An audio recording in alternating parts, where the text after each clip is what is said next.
இப்ப முடியுமா அப்ப முடியுமா அப்படின்னு தான் இருக்கு விஜயலட்சுமியோட விவகாரம். நாம் தமிழர் கட்சி ஒருங்கிணைப்பாளரான சீமான குறி வச்சு தொடர்ந்து அடுக்கடுக்கான குற்றச்சாட்டுகளை சொல்லிக்கிட்டு வராங்க விஜயலட்சுமி. ஃப்ரெண்ட்ஸ், பாஸ் என்ற பாஸ்கரன் உள்ளிட்ட படங்கள்ல நடிச்சவங்கள சீமான் கல்யாணம் பண்ணி ஏமாத்திக்கிட்டதாவும் தன்னோட பணத்தை அபகரிச்சிட்டதாவும் வீடியோ வெளியிட்டு வராங்க. அது மட்டும் இல்லாம அடிக்கடி தமிழ்நாட்டுக்கு வந்து பேட்டி கொடுக்கறது, காவல் நிலையத்துல புகார் அளிப்பது அப்படின்னு அடிக்கடி பரபரப்பு செய்திகளுக்குள்ளேயும் அவர்களை பார்க்க முடியுது.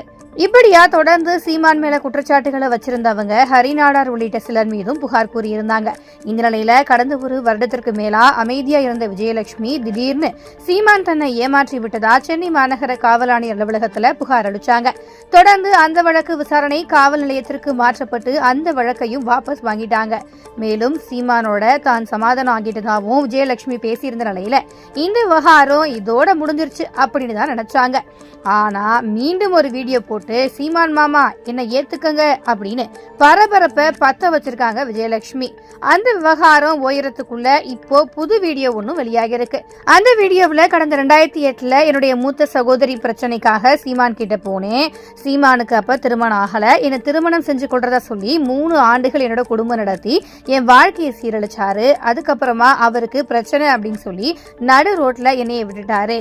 என்னைய வாழ விடாம விபச்சாரி அப்படிங்கிற பட்டத்தை சூட்டி தமிழகத்துல என்னை அசிங்கப்படுத்தினாரு. இப்ப கர்நாடகாவில் நான் வாழ முடியல அப்படின்னா சாவு அப்படின்னு சொல்றாரு. அப்படின்னா அடுத்து அதான் நடக்க போகுது. இதுதான் என்னுடைய கடைசி வீடியோ. 2 நாள் கழிச்சு நான் எப்படி இறந்தேன் அப்படின்னு கர்நாடகால இருந்து சொல்லுவாங்க. நான் என்னுடைய உயிரை மாய்த்து கொள்ள போறேன். என்னுடைய மரணம் சீமான் யாரு, நாம் தமிழர் கட்சினா என்ன அப்படிங்கறத புரிய வச்சிரும். அதுக்கப்புறமா ஒருவர் தமிழகத்துக்கு வேண்டுமா வேண்டாமா அப்படிங்கறத நீங்க தான் முடிவு செஞ்சுக்கணும் அப்படின்னு பேசியிருக்காங்க.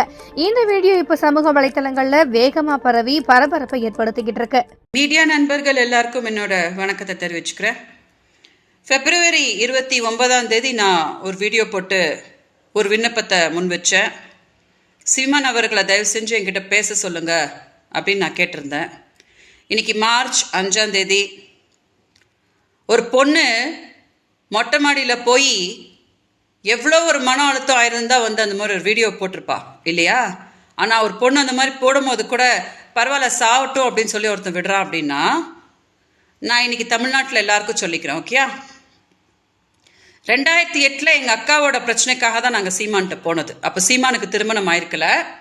என்னை திருமணம் பண்ணிக்கிறேன்னு சொல்லிட்டு என் கூட 3 வருஷம் குடும்பம் நடத்தி என் வாழ்க்கையை சீரழிச்சு ரகசியமாக எனக்கோட திருமணமும் பண்ணி அது வெளியில் சொல்லாமல் தலைவர் பிரபாகரன் அவர்களை வந்து சொல்லி என்னை ஏமாற்றி எல்லாத்தையும் நாசம் பண்ணார். அதுக்கப்புறம் இவருக்கு ஏதோ பிரச்சனை அப்படின்னு சொல்லிட்டு என்னை அப்படியே நடு ரோட்டில் விட்டுட்டு போனார். சரி, என்னை வாழ விடுவாரான்னு பார்த்தா தமிழ்நாட்டில் எனக்கு விபச்சாரின்ற பட்டம் கட்டிட்டு என்னை அசிங்கப்படுத்தி யார் உதவி பண்ண வந்தாலும் என்னை கொச்சையாக என்னை பேசி போன வருஷம் மார்ச்சுக்கு சீமானுக்கு வந்த போது திமுக காரங்க முன்னாடி என் மானம் போது, அதனால அவளை என்னை பற்றி பேச வேணான்னு சொல்லு, நான் அவளை காப்பாத்துறேன்னு சொல்லு, நான் தானே அவளோட புருஷன் அப்படின்னு சொல்லி மாதம் 50,000 ரூபாய் கொடுக்குறேன் அப்படின்னு சொல்லி மதுரை செல்வம் வச்சு டீலிங் பேசி அவர் எல்லாம் சொன்னார். சரின்னு எல்லாத்துக்கும் ஒத்துக்கிட்டு இன்னைக்கு என்னமோ கைவெளி தான் என்னமோ தன்னோட பெரிய உயிரின்ற மாதிரி ட்ராமா போடுறாரு இல்லையா? தினம் என்கிட்ட வீடியோஸ் வாங்கின்னு மார்ச்லேருந்து ஆகஸ்ட் வரைக்கும் சீமான் பண்ண அட்டூழியம் இருக்கு இல்லையா? அது 1-2 கிடையாது. அதனால தான் நான் கதறிட்டு வந்து கம்ப்ளைண்ட் கொடுத்தேன். இப்போது கர்நாடகாவில் என்னால் வாழ முடியல அப்படின்னு நான் சொன்னால் கூட பரவாயில்ல நீ கர்நாடகாவில் சாவு அப்படின்னு விடுறாருன்னா அடுத்ததான் அதுதான் வந்து நடக்க போகுது. ஓகே, இதுதான் கடைசி வீடியோ தமிழ்நாட்டுக்கு. இன்னும் 2 நாள் கழிச்சு கர்நாடகா உங்களுக்கு தெரியப்படுத்துவாங்க நான் எப்படி செத்தேன்னு சொல்லிட்டு. கர்நாடகாவுக்கு வந்து எல்லாம் விளக்கிட்டு ஜக்கேஷ் என்ற நடிகர் கூடலாம் என்னை சேர்த்து வச்சு பேசி என்னை ரொம்ப கொச்சப்படுத்தி ரொம்ப மன அழுத்தம் கொடுத்து கர்நாடகாவில் பொண்ணன்றதுக்காக என்னை ரொம்ப டார்ச்சர் பண்ணி அமிச்சாரு.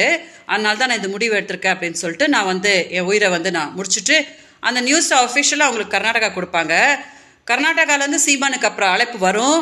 என்னோட மரணத்தை பற்றி என்னன்னு வந்து ஆன்சர் கொடுக்க சொல்லி வந்து கொடுக்க சொல்லுங்க. ஓகே, இதான் கடைசி வீடியோ.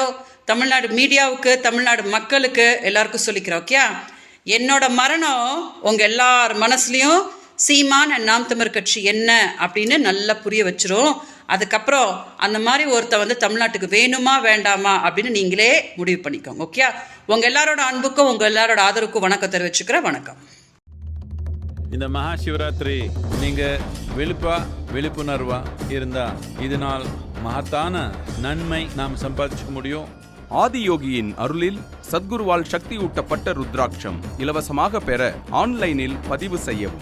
விவரங்களை SMS-இல் பெற மிஸ்டு கால் கொடுங்கள். 8300083000. இந்த ஒரு நன்மை தமிழ் மக்களுக்கு எல்லாமே சேரணுன்றதே என்னுடைய ஆசை, என்னுடைய அருள்.